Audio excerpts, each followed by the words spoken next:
एक नगर में एक सेठ रहता था। उस सेठ के दो लड़के थे। बड़े लड़के का नाम था शंकर और छोटे का नाम था गोपाल।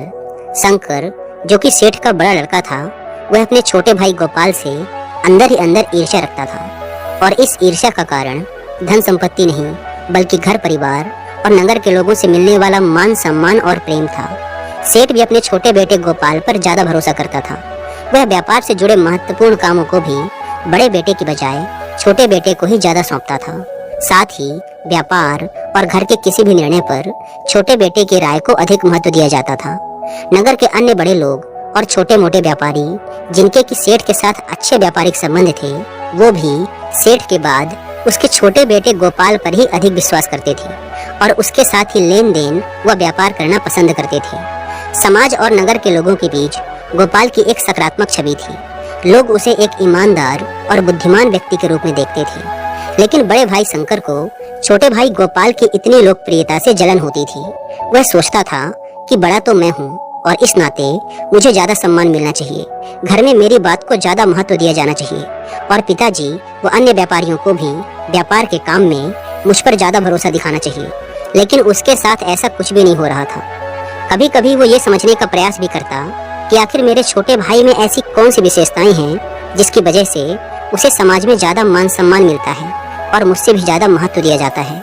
लेकिन उसे कभी भी अपने इस प्रश्न का संतोषजनक उत्तर नहीं मिल पाया, जिस वजह से उसके अंदर की ये गुस्सा छोटे भाई के प्रति नफरत में बदलती जा रही थी। एक दिन उसने अपनी ये मानसिक परेशानी अपने एक बहुत ही नजदीकी मित्र से बताई।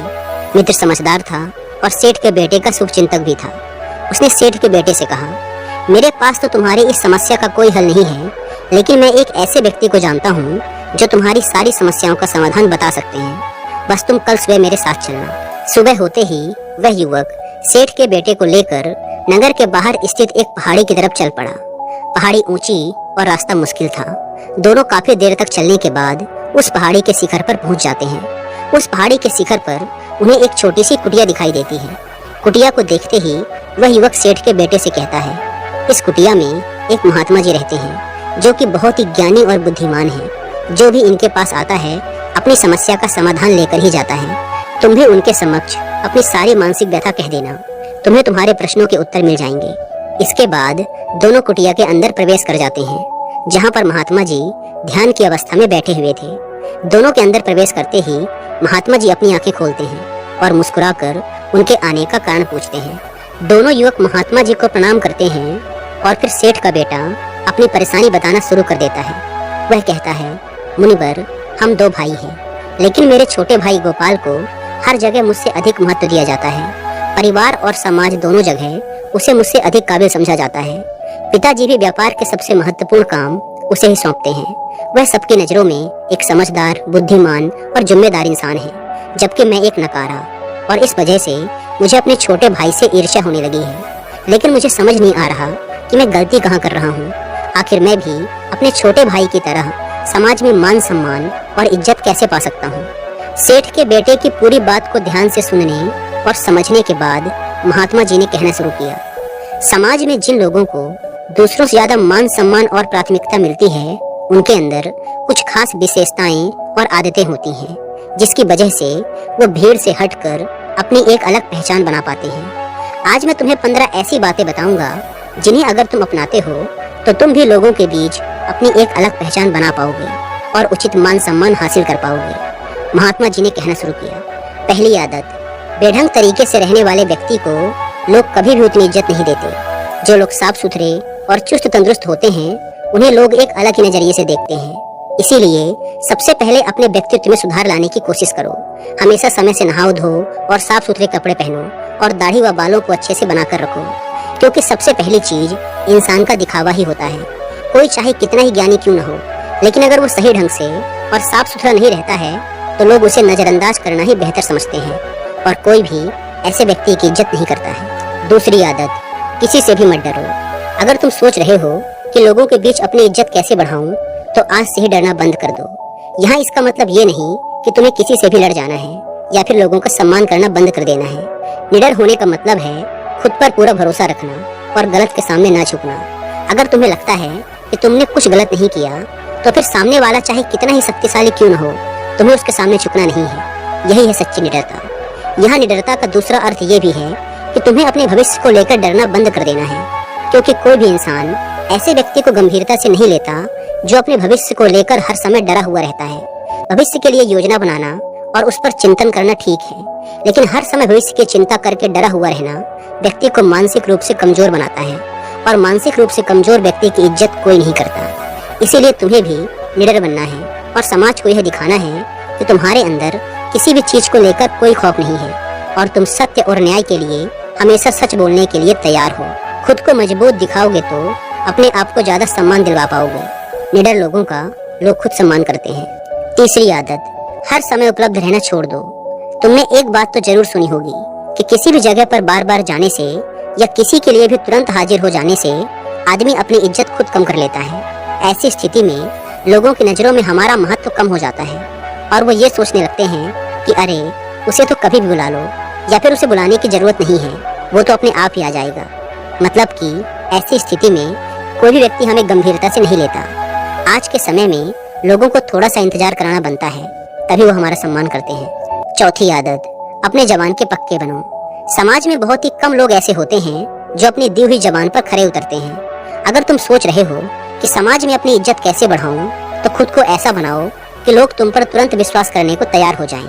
कहने का अर्थ ये है कि अपनी दी हुई जबान को हमेशा पूरा करो। अगर तुमने एक बार लोगों के सामने कुछ करने का वादा कर लिया तो समझो कर लिया, अब तुम्हें वह काम पूरा करना ही है। ऐसे व्यक्ति को लोग बहुत ज्यादा सम्मान देते हैं और उसकी इज्जत भी करते हैं, तो ऐसा बनने का प्रयास करो। पांचवी आदत, सामाजिक कार्यों में बढ़ चढ़कर हिस्सा लो। गांव या नगर के सभी लोग हमें कब पहचानते हैं? जब हम सामाजिक कार्यों में हिस्सा लेते हैं और वहां अपने काम के दम पर अपनी उपस्थिति दर्ज करवाते हैं। समाज में अपना सम्मानजनक स्थान बनाने के लिए ऐसा करना बहुत जरूरी है।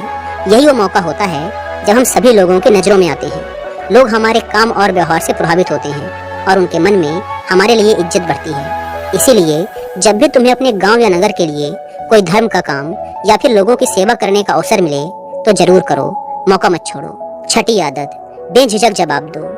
आज वो दौर है जहां कमजोर व्यक्ति को तुरंत दबाने की कोशिश की जाती है और एक बार दबने के बाद वो बार बार हम पर हावी होने लगते हैं। फिर उन्हें देखकर दूसरे लोग भी हमारे साथ ऐसा ही करने का प्रयास करते हैं, जिससे लोगों के बीच हम एक मजाक बनकर रह जाते हैं। व्यक्ति को अपने साथ ऐसा होने से रोकना चाहिए। बेझिझक होकर जवाब दो ताकि सामने वाला व्यक्ति और दूसरे लोग ये तुरंत समझ जाएं कि ये आदमी काबू में आने वाला नहीं है और वो तुमसे बेवजह उलझना बंद कर दें। आज के दौर में अपनी इज्जत खुद करवानी पड़ती है। सातवीं आदत, अपने समय का सदुपयोग करो।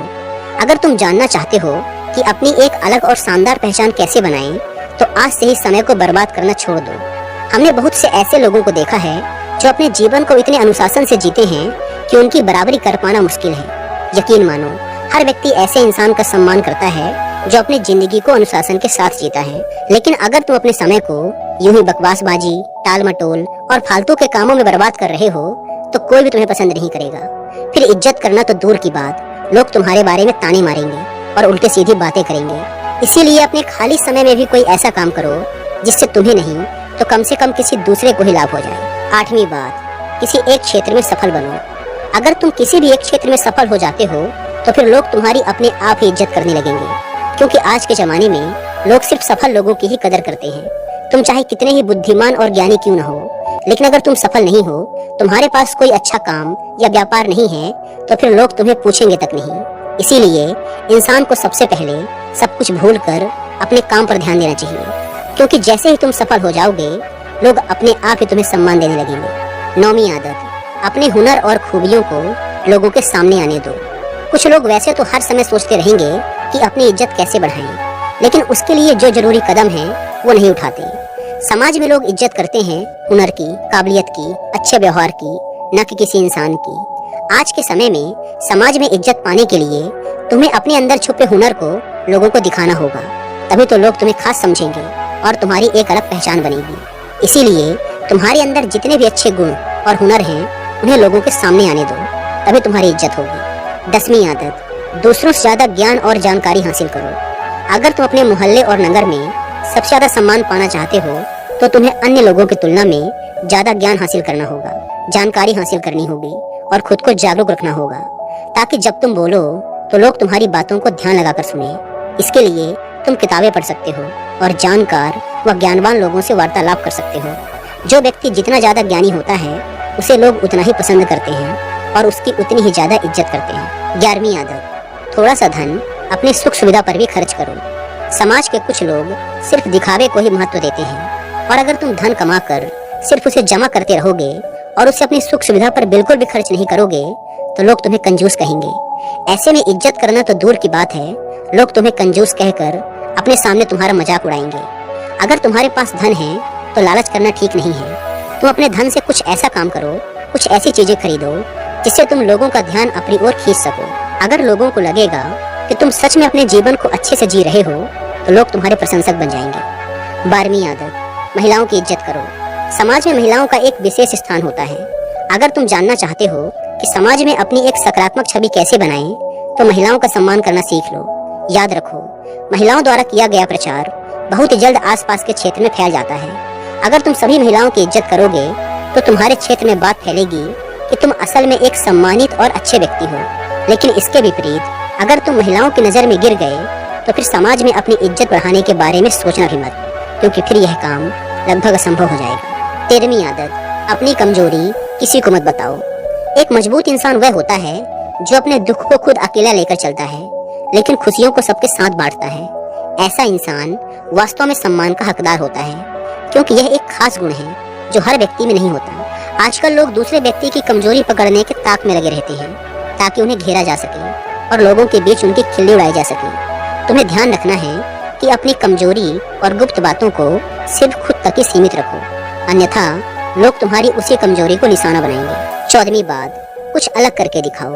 खुद की इज्जत बढ़ाने के तरीके तो कई हैं, लेकिन ये वाला ऐसा तरीका है जो एक झटके में तुम्हारी पहचान को 4 चांद लगा सकता है। साधारण जीवन तो सभी जीते हैं और ज्यादातर लोग तो सिर्फ खुद के लिए ही जीते हैं।